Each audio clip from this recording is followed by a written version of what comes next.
രാജ്യസഭയിൽ പ്രധാനമന്ത്രി നരേന്ദ്രമോദിയുടെ മറുപടി പ്രസംഗം ബഹിഷ്കരിച്ച പ്രതിപക്ഷത്തിനൊപ്പം ചേർന്നിരിക്കുകയാണ് ബിജെഡിയും.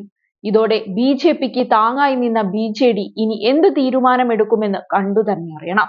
ഒരു കാലത്ത് രാജ്യസഭയിൽ നിന്ന് നിരവധി വിവാദ ബില്ലുകൾ പാസാക്കാൻ എൻഡിഎയെ സഹായിച്ച കക്ഷിയാണ് ബിജെഡി. രാജ്യസഭയിൽ ബിജെഡി, YSR-CP തുടങ്ങിയ കക്ഷികളുടെ ഫലത്തിലായിരുന്നു ഒന്നും രണ്ടും മോദി സർക്കാരുകൾ പല വിവാദ ബില്ലുകളും പാസാക്കിയിരുന്നത്. ബിജെപിക്കെതിരെ വിശാല പ്രതിപക്ഷ ഐക്യമായ ഇന്ത്യ രൂപീകരിച്ചപ്പോഴും ഈ കക്ഷികൾ സഹകരിച്ചിരുന്നില്ല. NDA ഇതര, UPA ഇതര കക്ഷിയായി തുടരുകയായിരുന്നു ബിജെഡിയും YSR-CPയും ചെയ്തിരുന്നത്. എങ്കിലും രാജ്യസഭയിൽ അവശ്യഘട്ടങ്ങളിൽ എല്ലാം ബിജെപിയുടെ സഹായത്തിനെത്തുകയും ചെയ്തിരുന്നു. എന്നാൽ ഇക്കഴിഞ്ഞ ലോക്സഭാ തിരഞ്ഞെടുപ്പോടെ സ്ഥിതി മാറി. ഒഡീഷയിൽ നവീൻ പട്നായിക്കിന്റെ നേതൃത്വത്തിലുള്ള ബിജെഡി സർക്കാരിന്റെ തുടർഭരണത്തിന് അന്ത്യം കുറിച്ചിരിക്കുകയാണ് ബിജെപി. കൂടാതെ ലോക്സഭയിലേക്ക് ബിജെഡിക്ക് ഒരു MP-മാരെ പോലും അയക്കാനുമായില്ല.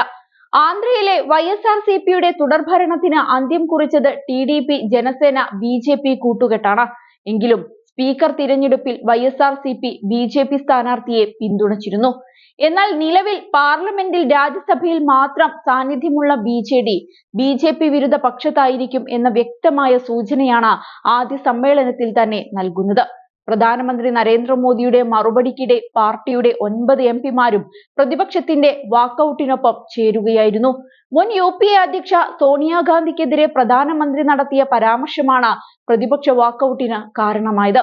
ഓട്ടോ പൈലറ്റിലും റിമോട്ട് പൈലറ്റിലും സർക്കാർ പ്രവർത്തിപ്പിക്കാൻ ചിലർക്ക് അറിയാമെന്നും അവർക്ക് ജോലിയൊന്നും ചെയ്യാതെ എങ്ങനെ കാത്തിരിക്കണമെന്ന് നന്നായി അറിയാമെന്നുമായിരുന്നു മോദിയുടെ പരിഹാസം. പ്രതിപക്ഷ നേതാവ് മല്ലികാർജുൻ ഖാർഗെയുടെ നേതൃത്വത്തിൽ പ്രതിപക്ഷ MP-മാർ രാജ്യസഭാ ചെയർമാൻ ജഗ്ദീപ് ധൻഖറിനോട് ഇടപെടാൻ അനുമതി അഭ്യർത്ഥിച്ചുവെങ്കിലും അംഗീകരിച്ചില്ല. ജമ്മു കാശ്മീരിന്റെ പ്രത്യേക പദവി റദ്ദാക്കി 2 കേന്ദ്രഭരണ പ്രദേശങ്ങളായി വിഭജിക്കാനുള്ള കേന്ദ്ര സർക്കാരിന്റെ നീക്കം, തീവ്രവാദ വിരുദ്ധ നിയമമായ UAPA, വിവരാവകാശ നിയമം, ഡൽഹി ലഫ്റ്റനന്റ് ഗവർണർക്ക് തലസ്ഥാനത്തെ ഉദ്യോഗസ്ഥരുടെ മേൽ പൂർണ്ണ നിയന്ത്രണം നൽകുന്ന നിയമം എന്നിവയിലെ ഭേദഗതികളിലാണ് BJP സർക്കാരിന് ബിജെഡിയുടെ പിന്തുണ ലഭിച്ചിരുന്നത്. ഇക്കാലമത്രയും BJPയിൽ നിന്നും കോൺഗ്രസിൽ നിന്നും തങ്ങൾ തുല്യ അകലത്തിലാണെന്നും വിഷയാടിസ്ഥാനത്തിലുള്ള പിന്തുണ മാത്രമാണ് കേന്ദ്രത്തിന് നൽകുന്നതെന്നും BJD വാദിച്ചിരുന്നു.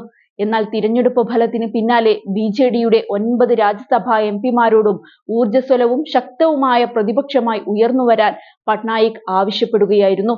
ഒഡീഷയുടെ താൽപര്യങ്ങൾ കേന്ദ്രം അവഗണിച്ചാൽ പാർട്ടി MP-മാർ പ്രക്ഷോഭം നടത്താൻ തീരുമാനിച്ചതായി ഉപരിസഭയിലെ BJD നേതാവ് സസ്മിത് പത്ര പറഞ്ഞിരുന്നു. BJD MP-മാർ ഇത്തവണ പ്രശ്നങ്ങളിൽ മാത്രം ഒതുങ്ങില്ല. കേന്ദ്രത്തിലെ BJP നേതൃത്വത്തിലുള്ള സർക്കാർ ഒഡീഷയുടെ താൽപര്യങ്ങൾ അവഗണിക്കുകയാണെങ്കിൽ പ്രക്ഷോഭം നടത്താൻ തീരുമാനിച്ചിരുന്നു എന്നാണ് അദ്ദേഹം പറഞ്ഞത്. ഇനി BJPക്ക് പിന്തുണയില്ല, പ്രതിപക്ഷം മാത്രം. ഒഡീഷയുടെ താൽപര്യങ്ങൾ സംരക്ഷിക്കാൻ തങ്ങൾ ഏതറ്റം വരെയും പോകുമെന്നും ഒഡീഷയുടെ യഥാർത്ഥ ആവശ്യങ്ങൾ BJP സർക്കാർ അവഗണിക്കുന്നത് തുടരുകയാണെങ്കിൽ ശക്തവും ഊർജ്ജസ്വലവുമായ പ്രതിപക്ഷമായി പ്രവർത്തിക്കാൻ പ്രസിഡന്റ് തങ്ങളോട് ആവശ്യപ്പെട്ടിട്ടുണ്ടെന്നും പത്ര പറഞ്ഞിരുന്നു. ഏതായാലും വാവിട്ട വാക്കും കൈവിട്ട ആയുധവും തിരിച്ചെടുക്കാൻ പറ്റില്ലെന്ന് മോദിക്ക് മനസ്സിലായി കാണും. BJD ഇറങ്ങിപ്പോയ സ്ഥിതിക്ക് ഭരണം വീഴുമോ എന്ന് കണ്ടുതന്നെ അറിയാം.